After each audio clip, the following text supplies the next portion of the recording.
Friends, अस्सलाम वालेकुम, नमस्ते। द प्रॉमिस ऑफ लव का नेक्स्ट पार्ट एक्सप्लेन करने वाली हूँ। तो चलिए आज के पार्ट को स्टार्ट करते हैं। तो उस पार्ट में हमने देखा था कि विंग कब्रिस्तान में खो गया था, आत्माओं के कब्रिस्तान में, जहाँ पर वांग जी ने उसे बचाया। विंग को एक पेड़ के अंदर से उन्होंने बाहर निकाला। फिर जब विंग को वो बाहर निकालता है, विंग ना ही कोई बात कर रहा था, ना ही कुछ मतलब कि आवाज़ कर भी रहा था, क्योंकि वो बेहोश हो गया था, वो अनकॉन्शियस था। वांग जी उसे लेकर बहुत ज़्यादा वॉरिड हो चुका था, वो रो रहा था। वांग जी रो रहा था। वांग जी ने कहा, विंग तुम्हारा गगा आ चुका है, अब तुम्हारे गगा से तुम्हें कोई अलग नहीं कर सकता है।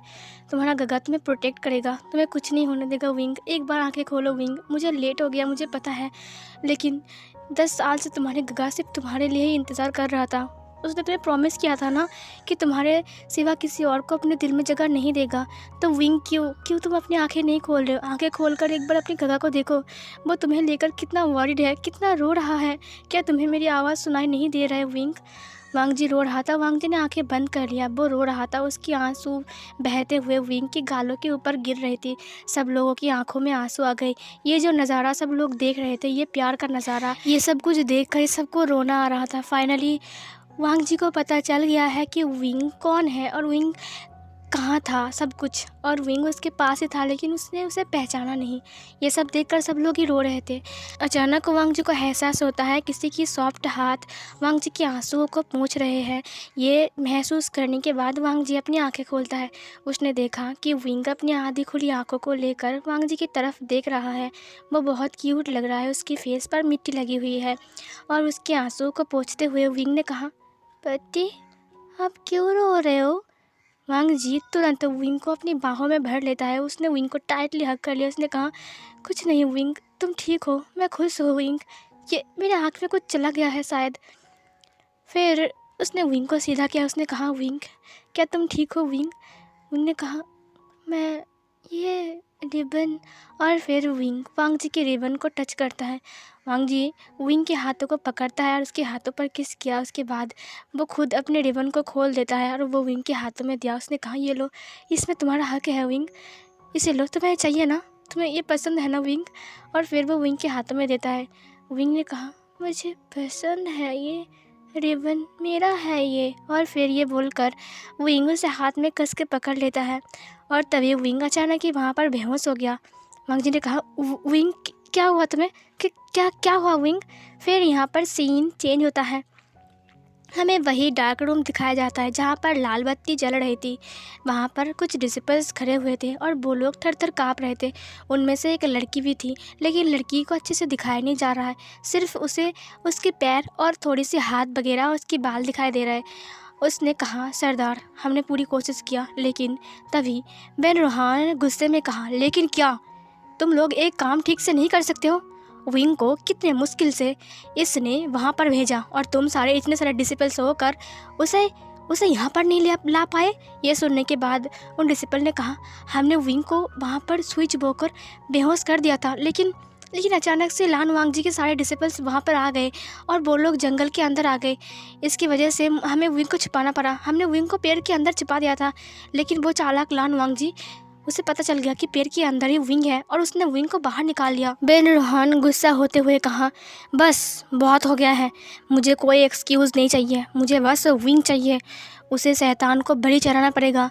शैतान प्रतीक्षा कर रहे हैं, वो कितना वेट करे, बोलो। ये सुनने के बाद डिसिपल्स ने कहा, हमें माफ़ कर दीजिए सरदार, हमें एक और मौका दीजिए। बेन रोहान ने कहा, मैं दोबारा मौका किसी को नहीं देता हूँ। तभी उस लड़की की वॉइस ने कहा, सरदार शांत हो जाइए।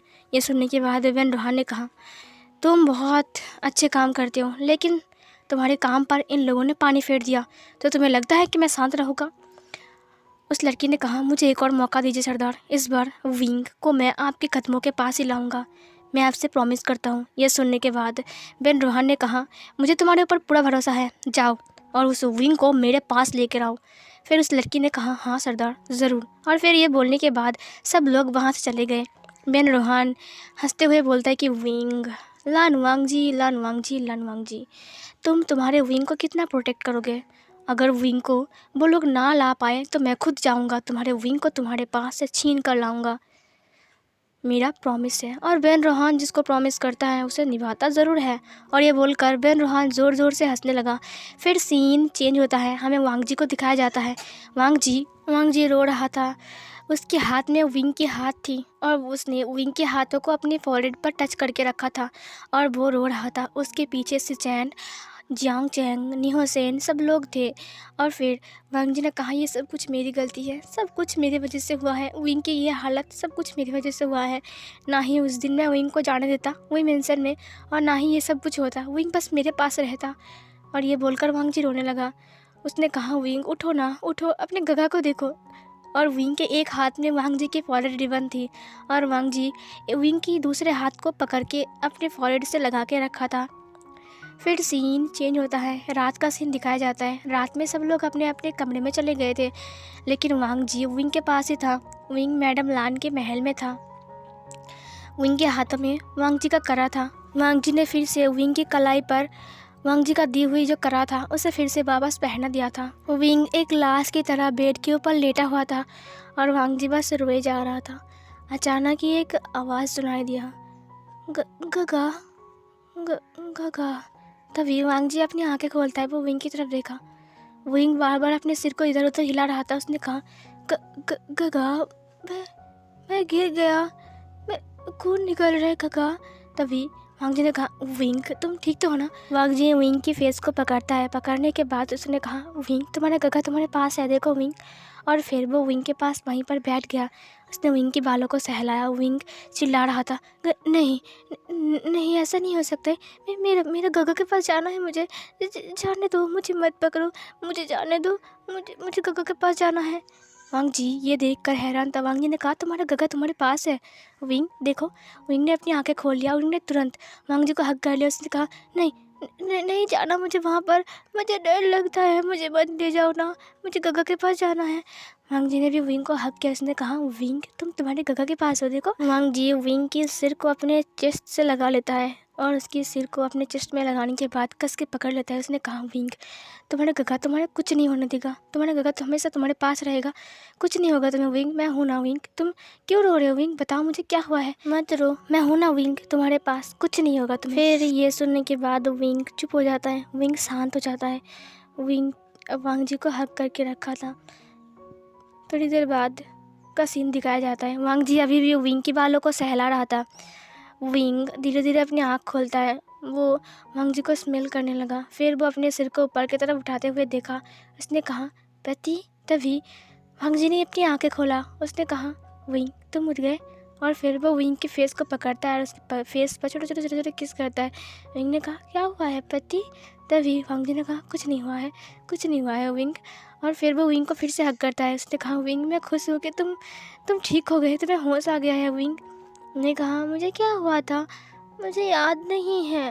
वो लाल बत्ती जली, उसके बाद पीछे से किसी ने मुझे मारा, बहुत नुकीली चीज़ से, जैसे कोई सुई हो। उस सुई चुभाने के बाद मुझे कुछ याद नहीं है। वांग जी ने कहा, विंग तुमने वहाँ पर क्या देखा। विंग तुरंत वांग जी की तरफ देखते हुए कहा, आपको मेरा दूसरा नाम पता है। यह सुनने के बाद वांग जी ने कहा, हाँ मुझे सब कुछ पता है, बताओ वहाँ पर क्या हुआ था, तुमने ऐसा क्या देख लिया। विंग ने कहा, मैं जब वहाँ पर गया तब वहाँ पर कोई नहीं था। मैंने कहा देवता को, गॉड को कहा कि मेरी विश पूरा करने के लिए। तुरंत मेरे सामने एक लाल रोशनी आ गई और फिर मुझे डर लग गया। मैं पीछे की तरफ गया तभी किसी ने मुझे मारा और फिर मेरी कंधों पर छुई चबा दिया। उसके बाद मुझे कुछ याद नहीं है, कुछ भी याद नहीं है। और ये बोलकर विंग रोने लगा। वांग जी ने विंग के फेस को पकड़ा। उसने कहा, ठीक है शांत हो जाओ विंग, कुछ नहीं होगा, कुछ नहीं है, तुम्हारा गगा है ना। और फिर वो उसे हक कर लेता है। फिर विंग ने कहा, क्या बात है। और फिर वो उठकर बैठ जाता है। उसने कहा, देवता ने मेरी बात सुन ली है क्या। यह सुनने के बाद वांग जी ने कहा, क्या हुआ है विंग। तभी विंग ने कहा, वो फॉरहेड रिबन कहाँ है। और फिर वांग जी अपनी फॉरहेड पर हाथ देते हुए कहा, वो तो यहीं पर ही था, वो बिस्तर में गिरी हुई थी। विंग ने उसे उठाया। उसने कहा, क्या ये मेरे पास था, आपने वहाँ पर दिया था। यह सुनने के बाद वांग जी ने कहा, दिया था तुमने लिया ना मेरे पास से, तुमने कहा ये तुम्हारा है। विंग ने कहा, आपने मुझे दिया, लेकिन अब तो पहले नहीं देते थे ना। तभी वांग जी ने कहा, अब तुम इसे जब चाहे तब ले सकते हो विंग। और फिर वो विंग की कमर को पकड़ता है, अपनी तरफ खींचता है। उसने कहा, मेरा विंग जो चाहेगा उसको गगा वही देगा। और फिर ये बोलकर वो विंग के फोrehead पर किस करता है। विंग ने कहा, सच में ऐसा होता है? और तभी वांग जी ने कहा, क्या होता है विंग? तभी विंग ने कहा, मियान मियाँ ने कहा कि उस काले जंगल में वहाँ पर देवता रहते हैं, और पता है वहाँ पर जाने पर कोई भी विश मांगो तो वो पूरा हो जाता है। मैंने विश मांगी थी, क्या पूरा हो गया है जो आप मुझे इतना प्यार कर रहे हो? यह सुनने के बाद वांग जी ने कहा, तुम्हें उस जंगल के बारे में किसने बताया? मियान मियाँ ने। विंग ने अपने सिर को हाँ में हिलाया। वांग जी ने कहा, ओह, तो तुम्हें उसने बताया था? उसकी इतनी हिम्मत। तभी विंग ने कहा, क्या हुआ है पति, आप इतने गुस्सा क्यों हो रहे हो? तभी वांग जी ने कहा, नहीं विंग, कुछ नहीं। और फिर विंग जाकर वांग जी को फिर से हक करता है, उसके सीने के ऊपर अपने सिर को रखते हुए कहा, आपका दिल कितना तेज़ है, धक धक धड़क रहा है। यह सुनने के बाद वांग जी ने कहा, हाँ, मेरा विंग मेरे पास है ना, इसीलिए धक धक धड़क रहा है ना मेरा दिल। तभी विंग उसकी तरफ देखते हुए क्यूट से स्माइल करता है। वांग जी विंग के नोज़ पर एक क्यूट सा किस करता है। फिर यहाँ पर सीन ख़त्म होता है। सुबह का सीन दिखाया जाता है, जहाँ पर लैन चरण, लैन सिचेन, लान वांग जी, जियांग चैंग, नी हुसैन सब लोग वहाँ पर मौजूद थे। वहाँ पर विंग था, लेकिन विंग खरगोश के साथ खेल रहा था बैठकर, और सामने मियान मियाँ थी और उसकी जो दासी थी वो भी। लैन चरण ने कहा, मियान मियाँ, क्या तुमने सच में ये क्या है? ये सुनने के बाद मियान मियाँ थर थर काँपने लगी। उसकी दासी भी डर रही थी। सिचैन ने कहा, मियान मियाँ, कितनी गलत बात है, तुमने जानबूझकर विंग को उस कब्रिस्तान में भेज दिया। तुम्हें पता है ना वो कितना खतरनाक है, वहाँ पर आत्मा रहते हैं। ये सुनने के बाद मियान मियाँ ने कहा, मुझे क्या पता होगा कि वो सच में चला जाएगा। वांग जी गुस्सा होकर उसके पास आया। उसने कहा, तुम्हें पता नहीं है कि वो एक 5 साल का बच्चे जैसा बिहेव करता है? इसका मतलब है कि अभी वो 5 साल का है, तो तुम्हें लगता है कि तुम उसे कुछ बोलोगे वो नहीं करेगा? ये सुनने के बाद मियान मियाँ ने कहा कि क्या प्रूफ है कि ये विंग है? ये कोई और भी तो हो सकता है ना। तभी वांग जी ने कहा, ये विंग है। ये सुनने के बाद मियान मियाँ ने कहा, सिर्फ कड़ा पहनने से ही विंग नहीं बन जाता है, इसमें विंग जैसी कोई बात नहीं है। कहाँ है वो विंग का तिल? ये सुनने के बाद वांग जी ने कहा, वो अभी गायब है। ये सुनने के बाद मियान मियाँ ने कहा, मुझे विश्वास नहीं होता है कि ये विंग है। वांग जी ने कहा, लीजिए आओ, गर्म पानी लेकर आओ। और फिर लीजिए आओ, गर्म पानी लाने के लिए चला गया। उसने कहा, तुम्हें अभी प्रूफ दिखाता हूँ। और फिर गर्म पानी लाने के बाद वांग जी ने अच्छे से विंग के फेस को क्लीन किया, लेकिन उसकी जो तिल था वो दिखाई नहीं दे रहा था। तभी मियान मियाँ ने कहा, देखा, दादी माँ ने झूठ कहा है, ये कोई विंग नहीं है, ये कोई और है, किसी को उठाकर भी विंग बोल देते हो। उसके बाद वांग जी ने कहा कि क्या हो रहा है। और फिर वांग जी फिर से विंग के फेस को धोता है, लेकिन अभी भी विंग का जो तिल था वो दिखाई नहीं दे रहा था। सब लोग हैरान थे। सब लोगों ने कहा, क्या ये सच में विंग नहीं है? तभी वांग जी फिर से विंग की फेस को धोता है, लेकिन इस बार विंग का तिल दिखाई देने लगा। ये देखकर सब लोग शॉक्ड हो गए। उसने कहा कि क्या ये सच में विंग है? तभी वांग जी ने कहा, अब तुम्हारा शक दूर हो गया, अब मुझे ये बताओ कि तुमने विंग को ऐसा क्यों बोला? तभी मियान मियाँ ने कहा, मैंने उसे बताया था बस, मुझे क्या लगा कि वो सच में चला जाएगा। लैन चरण ने कहा, मियान मियाँ, मेरी बात सुनो, हमारे कबीले के कुछ रूल्स हैं, तुम उस रूल्स को ब्रेक नहीं कर सकते हो। मियान मियाँ ने कहा, मुझे माफ़ कर दीजिए।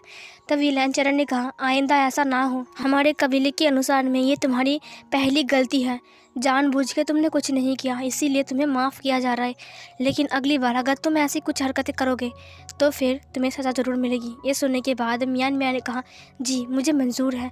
और फिर मियान मियाँ विंग की तरफ देखता है। उसने कहा, तो आखिर तुम हम दोनों के बीच में दीवार बनने के लिए आ गई हो, लेकिन तुम्हें हटाने के लिए बस 2 मिनट लगेगा मुझे। और फिर ये सोचकर ही मियान मियाँ अपनी दासियों के साथ वहाँ से चला गया। फिर सीन चेंज होता है, हमें विंग को दिखाया जाता है जो कि अपने खरगोश के साथ कूद कूद कर खेल रहा था। बुद्धू खरगोश, तुम मुझसे पीछे हो गए। फिर विंग ने जब ये कहा तब खरगोश ने विंग की तरफ देखा। विंग ने कहा, तुम हार गए हो और मैं जीत गया हूँ, मैं गजब हूँ ना। ये बोलकर विंग ताली बजाते हुए हंसने लगा। तभी विंग की नज़र किसी की तरफ जाता है जो उसे देख रहा था। वो और कोई नहीं, वेन चाओ था। वेन चाओ विंग को गंदी नज़र से देख रहा था। विंग ने कहा, गगा, आप मुझे ऐसे क्यों देख रहे हो? वेन गगा, आपको क्या हुआ है? तभी वैन चाओ ने कहा, मैंने सुना है कि विंग बहुत बहादुर है। यह सुनने के बाद विंग ने कहा, हाँ विंग है ना बहादुर, विंग बहुत बहादुर है। फिर वैन चाओ कुछ सोचने लगता है। उसके फादर ने वैन चाओ को कहा था कि भले ही वांग जी के साथ विंग की शादी हो गई है, लेकिन विंग एक अनमार्क ओमेगा है। उसने अभी तक वांग जी को मार्क नहीं किया है और ना ही वांग जी ने अभी तक विंग को मार्क किया है। इसका मतलब विंग अभी एक फ्रेश ओमेगा है। अगर तुम उसे मार्क कर दोगे तो विंग हमेशा हमेशा के लिए तुम्हारी ओमेगा बन जाएगी। तुम्हें कुछ भी करके उसे मार्क करना है। उसके बाद तुम चाहो तो विंग को हमारे कबीले में आसानी से ला सकते हो, क्योंकि तब वो तुम्हारी ओमेगा बन जाएगी। वैन चाओ ने कहा, लेकिन पापा वांग जी के साथ उसकी शादी हो गई है। वैन रोहान ने कहा, हाँ शादी हो गई है, लेकिन उसने मार्क नहीं किया है। तभी विंग ने कहा, वैन काका आप क्या सोच रहे हो? तभी वैन चाओ ने कहा, नहीं मैं सोच रहा हूँ कि विंग को कुछ तोहफा देना चाहिए। ये सुनने के बाद विंग ने कहा, तोहफा मेरे लिए? क्या लाए हो? ये सुनने के बाद वैन चाओ ने कहा, वो तो मेरे कमरे में है, मैं तो लाना ही भूल गया। ये सुनने के बाद विंग मुँह फुलाते हुए कहा, क्या आप मुझे वो दोगे? क्या मुझे नहीं दोगे? ये सुनने के बाद वैन चाओ ने कहा, इतने प्यारे विंग को तोहफा तो देना ही चाहिए ना। वो तोहफा कुछ नहीं, फॉरेन रिबन है, पता है मैंने तुम्हारे लिए बनाया है। विंग ने कहा, क्या आप लान गगा के जैसा फॉरेन रिबन बना सकते हो, मेरे गगा के जैसा? तभी वैन चाओ ने कहा, हाँ विंग बिल्कुल बिल्कुल वैसा ही है। ये सुनने के बाद विंग ने कहा, मुझे दो ना, वो मुझे रिबन पसंद है। ये सुनने के बाद वैन चाओ ने कहा, मेरे साथ चलो मैं तुम्हें देता हूँ। फिर विंग ने कहा, ठीक है। और फिर विंग वैन चाओ के साथ उसके कमरे की तरफ जाने लगा। उन दोनों को ऐसे जाते हुए ली जियाओ ने देखा कि वैन चाओ विंग को अपनी कमरे की तरफ ले जा रहा है। ली जियाओ उन दोनों को देख ही रहा था कि तभी उसके पास एक डिसिपल आता है। उसने कहा, ली जियाओ जी, आपको लान वांग जी, राजकुमार लान वांग जी ने बुलाया है। ये सुनने के बाद ली जियाओ ने कहा, ठीक है मैं जा रहा हूँ। और वो फिर से एक बार वैन चाओ और विंग की तरफ देखता है और फिर वो लान वांग जी के रूम पर गया, जहाँ पर लान वांग जी कुछ ढूंढ रहा था। ली जियाओ ने कहा, राजकुमार आप मुझे क्यों बुलाया? ये सुनने के बाद लान वांग जी ने कहा, जियाओ मेरी बात सुनो, वो विंग का लॉकेट जो मुझे मिला था ना, वो कहाँ है? वो मुझे नहीं मिल रहा है, तुम्हें पता है वो कहाँ है? ली जियाओ ने कहा, राजकुमार आप कहाँ रख देते हो? उस दिन तो अपने अलमारी में रखा था ना। देखने के बाद वांग जी ने कहा, ओह अच्छा, मुझे वो विंग को देना चाहिए, विंग को मैं उसे पहनाऊँगा क्योंकि वो विंग का लॉकेट है ना। ली जियाओ ने कहा, हाँ। तभी ली जियाओ ने कहा, लेकिन राजकुमार विंग आजकल वैन चाओ के साथ दोस्ती कर रहा है क्या? ये सुनने के बाद वांग जी ने कहा, क्यों क्या हुआ है? ली जियाओ ने कहा, मैंने देखा कि राजकुमार वैन चाओ विंग को अपने कमरे की तरफ ले जा रहे थे। ये सुनने के बाद वांग जी के हाथ में वो बक्सा नीचे गिर गया। उसने कहा कि क्या, कब? ली जियाओ ने कहा, अभी। और इधर हमें वैन चाओ को दिखाया जाता है। वैन चाओ और विंग कमरे में थे। वैन चाओ ने दरवाजे को लॉक किया। उसने कहा, विंग। तभी विंग ने कहा, गगा, वैन गगा कहाँ है वो रेवन कहाँ है? तभी वैन चाओ ने कहा, विंग तुम्हें तो ऐसे नहीं मिलेगा, तुम्हें तो कुछ करना पड़ेगा मेरे लिए। ये सुनने के बाद विंग ने कहा, मुझे क्या करना पड़ेगा? तो अब मुझे वो रिबन दोगे? यह सुनने के बाद वैन चाओ ने कहा, अपनी रूप्स उतारो विंग। विंग के सुनने के बाद वैन चाओ की तरफ देखता है। सीन चेंज होता है, हमें वांग जी को दिखाया जाता है। वांग जी ने कहा, उसकी इतनी हिम्मत, वो मेरे विंग को उसके कमरे में ले गया है। और फिर वांग जी गुस्से में अपनी तलवार को उठाता है। उठाने के बाद वो वैन चाओ के रूम की तरफ जाने लगा। इधर विंग ने कहा, रोप्स खोलो, लेकिन क्यों? तभी वैन चाओ ने कहा, विंग। और फिर वो विंग के सामने आता है। उसने कहा, विंग तुम अपने रोप्स को खोलो, उसके बाद तुम्हें एक रिबन मिलेगा जो कि रेड कलर का है, तुम्हें पता है? ये सुनने के बाद विंग ने कहा, सच्ची में? तभी वैन चाओ ने कहा, हाँ मैं झूठ बोलता हूँ क्या? तुम्हारा गगा झूठ बोलेगा? तभी विंग ने कहा, कहाँ है वो रिबन? तभी वैन चाओ ने कहा, रूप्स खोलो मैं दूंगा। और फिर विंग अपने अपर रूप्स को खोलने के लिए बेल को उतारने लगा। वैन चाओ एक ईबल स्माइल करता है। इधर लान वांग जी वैन चाओ के कमरे के सामने पहुंच गया था। विंग ने बेल खोलकर अपनी अपर रूप्स को आधा खोल दिया था। तुरंत वांग जी दरवाजे पर नॉक करता है, लेकिन दरवाजे खोलने वाला कोई नहीं था, क्योंकि वैन चाओ विंग के साथ था। और विंग ने कहा, कोई दरवाजे पर है। तभी वैन चाओ ने कहा, छोड़ो ना, हमें डिस्टर्ब कर रहा है ना वो, हम दोनों बात करते हैं ना, तुम अपने गगा के साथ बात नहीं करोगे? ये सुनने के बाद विंग ने कहा हाँ। तभी वेन चाओ ने कहा जल्दी खोलो अपने रूफ्स। फिर विंग अपने रोप्स को और भी ढीला करता है और फिर वो आधा और खोल देता है। वांग जी तुरंत दरवाजे को तोड़ देता है और वो अंदर आया। उसने देखा कि वेन चाओ सामने खड़ा है और विंग अपनी अपर रोप्स को आधा खोल चुका है। ये देखकर वांग जी गुस्सा हो गया। वांग जी ने कहा वेन चाओ, और तुरंत वेन चाओ पीछे मुड़ता है और तभी वांग जी वेन चाओ के सीने के ऊपर एक लात मारता है, जिसकी वजह से वेन चाओ दूर जाकर दीवार से टकरा जाता है और वो दीवार चकनाचूर हो गया। और तभी वांग जी तुरंत विंग के हाथ को पकड़ता है और उसके रोप्स को सीधा करता है। वांग जी ने अपने अपर रोप्स को खोला और फिर वो विंग को कवर किया। उसने कहा तुम्हारी इतनी हिम्मत, तुम क्या करने वाले थे? ये बोलकर वांग जी बहुत गुस्सा होकर वेन चाओ की तरफ बढ़कर उसके मुंह पर एक जोर से मुक्का मारता है और तुरंत वेन चाओ के मुंह से ब्लड निकलने लगा। तभी वहाँ पर कुछ डिसिपल्स आ जाते हैं और वहाँ पर Sichuan, Jiang Chang, Ni Hussain, Wen Ning और हमारा ली जियाओ भी आ चुका था। वांग जी अपनी तलवार को बाहर निकालता है और फिर वो वेन चाओ को मारने वाला था। तभी वेन चाओ ने कहा वांग जी तुम गलत तो नहीं कर रही हो ना? वांग जी अपनी तलवार को रोक देता है। वो गुस्से से वेन चाओ की तरफ देख रहा था। वांग जी फिर से वेन चाओ के गर्दन को काटने जाता है। तभी सिचैन आकर उसके हाथ को पकड़ लिया। उसने कहा वांग जी तुम क्या कर रहे हो? वांग जी ने कहा इसने विंग को। और तभी वेन चाओ ने कहा तुम्हें लगता है कि मुझे मारने के बाद तुम्हारी कबीला सही सलामत रहेगा? ये सुनने के बाद वांग जी गुस्से में वेन चाओ को घूरने लगा। तभी विंग ने कहा आप क्यों मार रहे हो उन्हें गगा? वेन गगा को आप क्यों मार रहे हो? उन्होंने तो कुछ नहीं किया। ये सुनने के बाद वांग जी तुरंत विंग की तरफ देखता है। वो गुस्से में विंग को देख रहा था। उसने कहा तुम यहाँ पर क्या कर रहे हो? ये सुनने के बाद विंग ने कहा मैं तो गगा मैं तो यहाँ पर रिबन लेने आया था। वेन चाओ गगा ने कहा मुझे रिबन देंगे। और तभी वांग जी ने कहा तुम्हारा रिबन की ऐसी की तैसी। और फिर वो विंग के हाथों को पकड़ के अपनी तरफ खींचकर उसे उस रूम से बाहर निकालता है। ली जियाओ ने कहा राजकुमारी आप क्या कर रहे हो? लान वांग जी विंग को खींचते हुए घसीटते हुए वहाँ से ले जा रहा था। लान वांग जी बहुत ही गुस्से में आ गया था और वो उसे जिंगसी की तरफ ले जाता है। लान वांग जी विंग को गुस्से में जिंगसी की तरफ ले जाता है और जिंगसी के दरवाजे को धड़ाम से खोला और धड़ाम से अंदर आकर दरवाजे को धड़ाम से बंद कर दिया।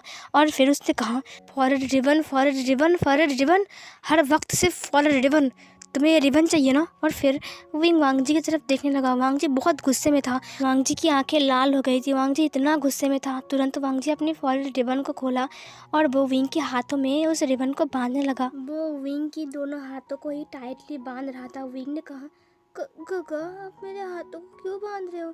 अब क्या करोगे? मुझे दर्द हो रहा है।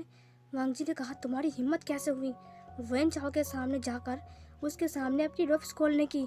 और फिर तुरंत वांग जी अपने अपर रोप्स को विंग के ऊपर से हटा देता है। विंग का जो रोप्स था वो लूज था, इसीलिए विंग का एक शोल्डर बाहर था। वांग जी ये देखकर गुस्सा हो गया। उसने कहा तुम्हारी हिम्मत कैसे हुई ऐसा करने की? तुम भूल गए कि तुम मेरी ओमेगा हो? और फिर ये बोलकर वो उसके हाथों को पकड़ के उसे बेड की तरफ ले जाता है और फिर उसके हाथों को ले जाकर बेड के साथ बांध देता है। विंग ने कहा गगा आप ऐसा क्यों कर रहे हो? मेरे हाथों में दर्द हो रहा है।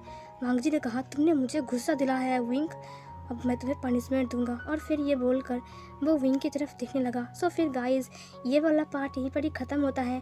तो चलिए नेक्स्ट पार्ट में देखते हैं कि अब क्या होने वाला है। तो मिलती हूँ एक और न्यू पार्ट में, तब तक के लिए बाय बाय।